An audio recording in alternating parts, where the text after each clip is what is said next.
Bonjour, bienvenue sur la pause santé. Aujourd'hui, je suis avec Marc Malonda, qui est diététicien à la clinique Saint-Pierre, et nous allons parler de dénutrition. Bonjour. Bonjour. Alors, déjà dans un premier temps, est-ce que vous pouvez nous dire qu'est-ce que la dénutrition? La dénutrition. La dénutrition. Déjà, on peut comprendre que c'est un facteur qui est limitant. Donc, c'est un état pathologique. Déjà, c'est une maladie, en quelque sorte, mais qui n'est pas définie en tant que telle, mais un état pathologique. Ça veut dire que c'est pas normal. Et c'est une problématique qui va affecter la masse maigre, dans un premier temps, aussi bien que malheureusement quand elle va perdurer, la masse grasse. Mais c'est un problème d'apport alimentaire par rapport à un besoin. Et dans ce contexte, on peut avoir un apport alimentaire normal dans un contexte de besoin majoré, on aura une dénutrition. On peut avoir un contexte de besoin normal, mais un apport alimentaire insuffisant. Et malheureusement, on pourra avoir les deux, ce qui est la situation la plus catastrophique, où on n'a pas suffisamment d'apport alimentaire, principalement protéiné et pas que énergétique, dans un contexte où on aura des augmentations de besoins pas possibles, une maladie inflammatoire, une maladie qui va créer un hypermétabolisme. C'est ça la dénutrition. On parle souvent de dénutrition calorico-azotée. Ça influence donc cette masse maigre et c'est un véritable problème pour lutter contre une inflammation. Si on parle de dénutrition dans le cadre d'un cancer, c'est la principale et complication et manifestation de cet état pathologique. Et en France, ça concerne uniquement les personnes qui sont atteintes d'un cancer, qui est concerné par la dénutrition? Alors pas forcément. Déjà la dénutrition, on va pas la chercher systématiquement hors hospitalisation ou hors maison de santé, mais dans le cadre d'une hospitalisation, ce que l'on sait, il y a des estimations, c'est assez monumental, il y aurait pratiquement 2 millions de patients qui souffriraient de dénutrition. On dit que pratiquement la moitié des patients hospitalisés pourraient souffrir de dénutrition.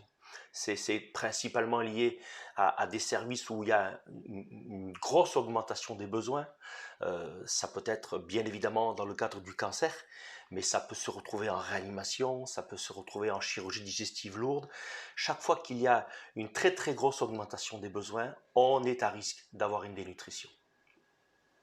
Et les conséquences de cette dénutrition, quelles sont-elles? C'est un petit peu comme si on mettait, si on avait une caserne de pompiers sans pompiers. À un moment donné, il faut arriver à lutter contre un état inflammatoire. Et donc, les protéines, la masse maigre, est responsable de cette lutte. Donc, quand vous avez cette dénutrition, vous êtes exposé à cette inflammation et vous ne pouvez plus lutter. Vous allez perdre votre chance de pouvoir lutter contre une maladie inflammatoire qu'est le cancer. Et donc, dans des contextes de traitement très, très agressifs, assez lourds, vous n'allez pas pouvoir être en situation d'accompagner ce traitement. Vous allez même, des fois, être tellement fragilisé que vous limiterez ce traitement. Les traitements, je parle beaucoup de cancérologie, mais la chimiothérapie et la radiothérapie sont des traitements qui vont modifier votre goût, votre perception du goût, votre appétit. Donc déjà, on est censé être dans une limitation de ce que vous pouvez avaler potentiellement. Ensuite, si vous réduisez ce que vous mangez, vous n'allez pas être en capacité de pouvoir supporter le traitement. Donc, on va tourner en rond autour de ces problèmes. On estime que 25 à 30% des chimiothérapies sont arrêtées à cause justement de l'état de dénutrition des patients. Et de mémoire, je crois que presque un quart des patients au moment de l'annonce d'un diagnostic sont déjà dénutris. Donc ça fait partie aujourd'hui intégralement du traitement d'essayer de compenser cette dénutrition pour que les effets bénéfiques de la chimio et de la radio soient véritablement enregistrés et donner le maximum de chance aux patients. Ouais, c'est pour ça que, notamment en oncologie, dans les soins de support, la diététique est très importante. Elle est très importante parce que les soins de support remettent le patient un petit peu dans un contexte comment dire, d'humanisation. L'aliment, le repas, c'est ce qui nous touche à tous, c'est ce qui est le plus évident, le plus naturel, c'est ce qui nous inquiète le plus parce que perte d'appétit, ça fait partie des premiers signes cliniques avant d'enregistrer la perte de poids qui est un des éléments de dépistage de la dénutrition.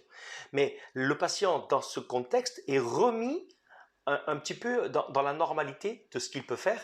Et quand il comprend, quand il est accompagné, quand on va l'aider, en lui donnant les conseils appropriés par rapport à sa perte de poids, par rapport à sa perte d'appétit, par rapport à ses goûts qui sont changés, peut reprendre confiance, reprendre courage, il va remanger, il va se ressentir vivre en quelque sorte.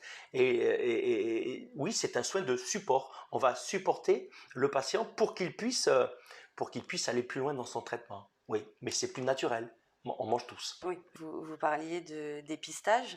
Oui. À partir de quand il faut s'alerter et quels sont les signes d'une dénutrition? La perte de poids. La perte de poids, quand elle dépasse un certain pourcentage ou quand elle est trop rapide, est le premier élément qui permet de déterminer que quelqu'un est dénutri ou pas.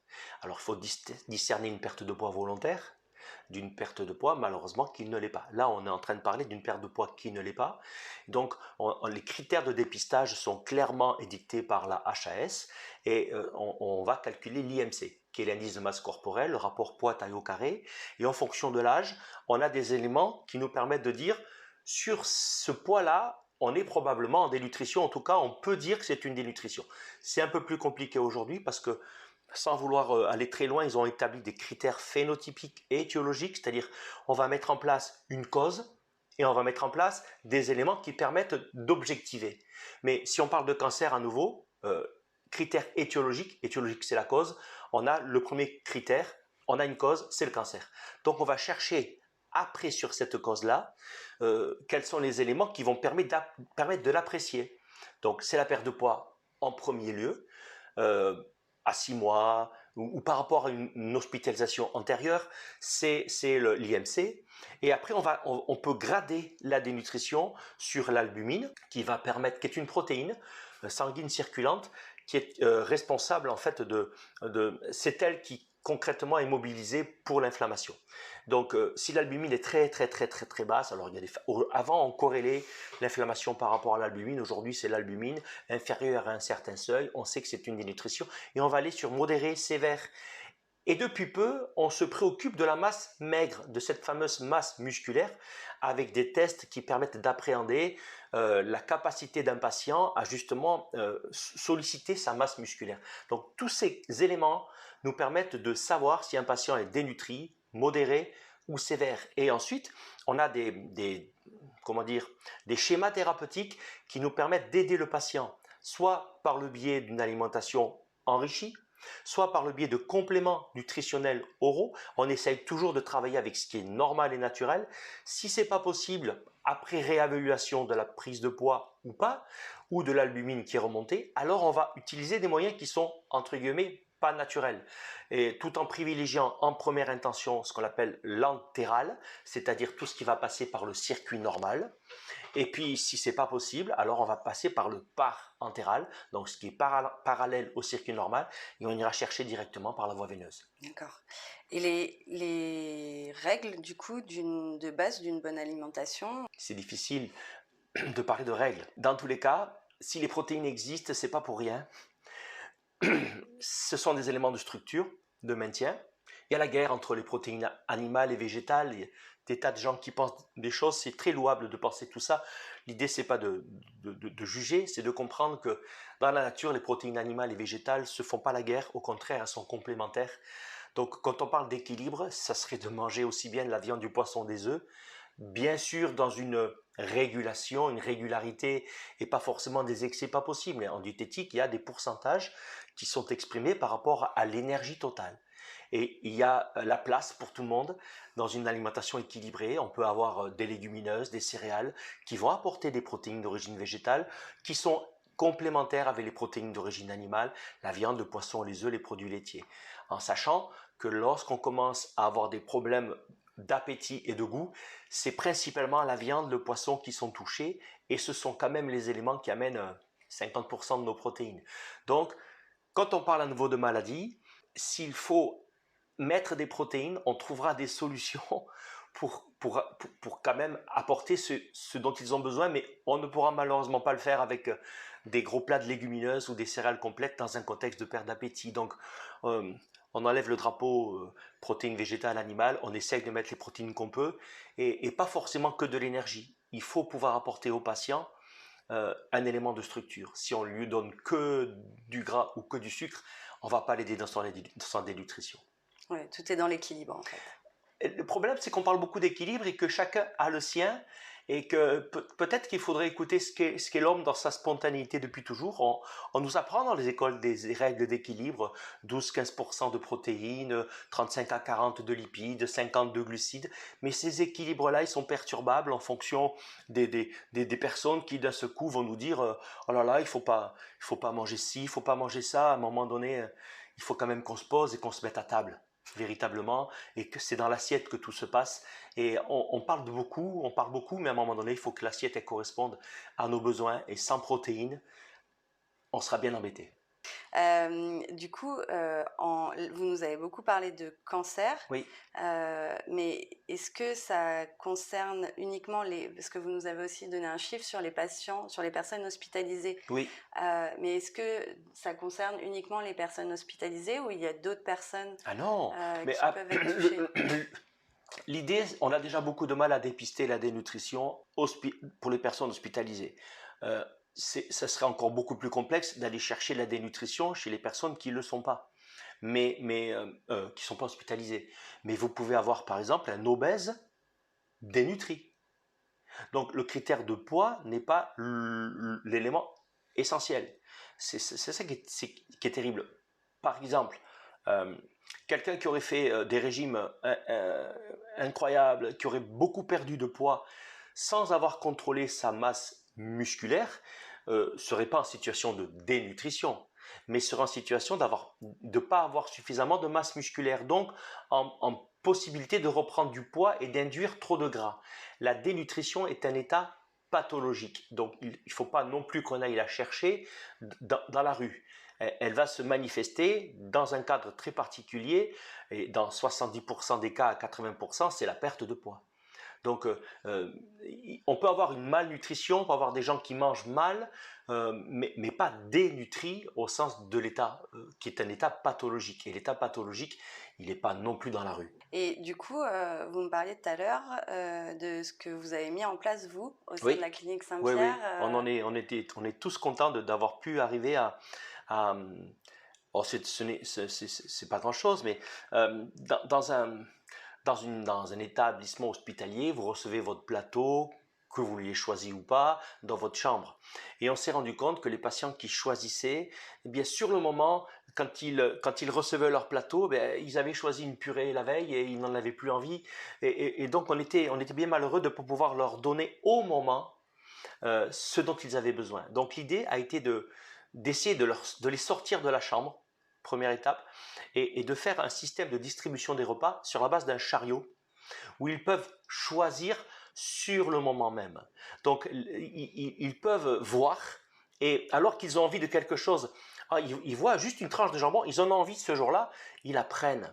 Et on a essayé de diversifier l'offre sur la base d'une étude qui est l'étude de Philippe Pouillard, Que manger pendant un cancer, qui est une étude qui a été menée pendant, je crois, 3 ans, sur plus de 200 patients en chimiothérapie active, où ils ont fait des enquêtes alimentaires, ils ont vu les modifications du goût, ils ont vu comment les patients allaient s'orienter plutôt vers d'autres produits. Et sur cette base, ils ont favorisé, ils ont donné des listes d'aliments qui étaient préférentiels ou pas. Et donc nous, on essaye de reproduire ce choix potentiel en mettant sur le chariot ceux dont les patients sont susceptibles déjà d'être intéressés. Et en plus, ils ont le choix parmi cette gamme de pouvoir le prendre sur le moment même. Et donc, on a réussi à intégrer l'aliment au niveau d'un soin. Un soin de support, mais le personnel soignant s'est investi dans cette démarche. Et donc, il y a un échange entre le patient et le soignant au moment même du repas. Et on se rend compte qu'on a des ingestats, donc des quantités d'aliments qui sont plus consommées. Et c'est là, la prise en charge de la dénutrition, il faut d'abord la dépister, mais c'est 80%, 90%, des fois plus, de patients dans un contexte d'oncologie. Donc, une fois qu'on sait qu'elle est dépistée, il faut à un moment donné apporter une réponse. Et cette réponse, une des réponses qu'on a apportées, c'est favoriser l'alimentation orale par un choix au moment même du repas. Et donc, on est fiers, pas orgueilleux, on est fiers d'avoir pu mettre cette démarche en place. Les patients sont informés de ça, ils sont contents de ça. Les accompagnants viennent avec les patients choisir. Il y a cet échange et les médecins sont ravis de voir qu'il y a tout cet échange. Donc on est arrivé à créer autour du repas, autour de la table, une synergie et pour nous c'est important. Oui, puis en plus, finalement, ça a un petit peu une réponse à deux problématiques, c'est-à-dire que ça répond à la problématique de la dénutrition, mais ça rend aussi le patient actif de son parcours et ça lui laisse reprendre aussi possession de son corps. C'est exactement ce qu'on a partagé tout à l'heure. Et quand on dit se faire sortir le patient de la chambre, c'est pas rien. Parce que le repas apporté en chambre, avec toutes ces odeurs, et le contexte de la chambre. La chambre, c'est mon lieu de maladie. Alors, c'est mon lit, mais quand je peux, je quitte le lit, je vais manger, c'est une autre démarche et le patient peut reprendre confiance parce qu'il sait qu'il peut sortir, il a son choix et il entre dans une période plus active, c'est vrai. Oui, c'est sortir de la maladie et repartir sur de la vie en fait. Tout à fait, il n'y a qu'un échange. Dans ta chambre, tu es tout seul, mais tu peux croiser quelques autres patients et tu vas échanger. Et c'est ce partage qui est important. L'alimentation, c'est d'abord et avant tout un acte social. C'est un acte de partage. Et dans l'idée de la dénutrition, c'est pas seulement des protéines et de l'énergie. C'est aussi pouvoir associer l'aliment dans le cadre du partage. Et partager, ça contribue à améliorer aussi un petit peu l'appétit. Parce que les échanges sont faits pour nous faire grandir. Je veux remercier la direction qui nous a vraiment suivis dans ce projet. C'est un projet commun, ça a été exposé au clan, ça a été discuté avec les médecins, ça a été discuté avec l'équipe soignante au niveau de la cancéro. Juste le clan pour ceux qui... Ah, c'est le comité de liaison alimentation-nutrition. Donc c'est un véritable projet d'établissement. On a réfléchi à ça, il a fallu investir dans une vaisselle spécifique, il a fallu investir dans un chariot spécifique, parce qu'on fait ça dans les règles d'hygiène, on ne peut pas faire n'importe quoi. Donc c'est un chariot bitempérature, avec un côté froid, avec un côté chaud, mais qui permet d'avoir une table chauffante ou non, avec un système hygiénique bien évidemment, et le patient peut voir, mais c'est dans les règles d'hygiène, et tout ça c'est un investissement, et il a fallu le faire, la direction a suivi, et on est content d'avoir pu faire ce projet commun. Et c'est un projet, vous travaillez au sein de la clinique Oui. en pluridisciplinaire. Oui, bien sûr. La dénutrition, on peut l'avoir en orthopédie, la dénutrition, on l'a en réanimation. Donc moi, je travaille dans tous les contextes. La dénutrition, dans notre clinique, dans notre établissement, c'est le gros service de cancérologie. C'est le service de réanimation où il n'y a pas forcément du cancer, mais il y a de la chirurgie très lourde. Donc à Saint-Pierre, c'est de la chirurgie cardiaque. Donc un patient peut avoir une albumine très très basse, perdre beaucoup de poids en très peu de temps, mais là c'est lié à l'état de stress pathologique majeur. Voilà. Mais tout ça, les réas savent faire et on prend en charge la dénutrition en réa aussi. Mais pas avec notre petit chariot, là c'est pas possible. Non mais c'est intéressant parce que c'est ce que vous disiez aussi au début, c'est que finalement il n'y a pas de patient type, on peut le retrouver vraiment absolument partout ce problème. Oui, dès lors qu'il y a une maladie sous-jacente qui va augmenter les dépenses, dès lors qu'il y a la possibilité de limiter ce que l'on mange, alors on est un sujet à risque de dénutrition. Et ça peut aller assez vite. Oui, parce que ce que vous me disiez avant qu'on commence à enregistrer, c'est que finalement le rapport avec l'inflammation, c'est que lorsque le patient subit une inflammation, quelle qu'elle soit, ses besoins énergétiques deviennent plus élevés. Et même si la personne continue de manger de la même manière, tout à fait, les dépenses étant plus élevées, on rentre dans une maladie inflammatoire chronique va générer une dénutrition possible. Donc, pour revenir à ce que vous me disiez tout à l'heure, des gens qui souffriraient d'une maladie inflammatoire intestinale, par exemple chronique, peuvent être sujets à être dénutris quand même ils ne sont pas hospitalisés, par exemple. Voilà. Mais il faut qu'il y ait un facteur alertant, une maladie inflammatoire. Donc à partir de là, on peut avoir des problématiques sur la dépense qui est augmentée en relation avec les ingestats, ce que l'on va manger, et on peut avoir ce déséquilibre entre ce que l'on mange et ce que l'on dépense réellement. En tout cas, toute perte de poids importante doit alerter. Voilà. Si on doit faire passer un message, je perds beaucoup de poids, je suis un sujet à risque de dénutrition, peut-être déjà dénutri, et donc un professionnel de santé pourra très très bien faire le diagnostic, c'est très rapide, hein, ce sont des pourcentages de poids, ou un IMC. Dans ce contexte, on peut être dénutri, et la réponse, elle est de remettre en place, en fonction de l'appétit ou pas, la réponse alimentaire. Protéines et énergie, pas que de l'énergie. Ouais. Et du coup, quelqu'un qui se retrouverait dans cette situation, donc la première chose à faire, c'est de consulter son médecin le médecin traitant. Il faut remettre le médecin traitant au cœur des problèmes de la prise en charge de nos patients. C'est lui qui va voir. À un moment donné, je vais pas aller dans un service d'urgence hospitalière parce que j'ai perdu du poids, sauf si je suis traité. Mais bon, là, mon médecin traitant me suit, il voit que j'ai perdu beaucoup de poids. À partir de là, il peut lui dire, oh là là, vous êtes en dénutrition, qu'est-ce que vous mangez, qu'est-ce que vous mangez pas, où on en est. Il peut prescrire les complémentaires, les compléments oraux, et il peut aller beaucoup plus loin dans la démarche, mais c'est le médecin qui est d'abord et avant tout en charge de cette prescription. Ça va être le premier interlocuteur. C'est toujours le premier interlocuteur. Bon. Eh bien, très bien. Eh bien, merci beaucoup. Merci. À table. Et à table.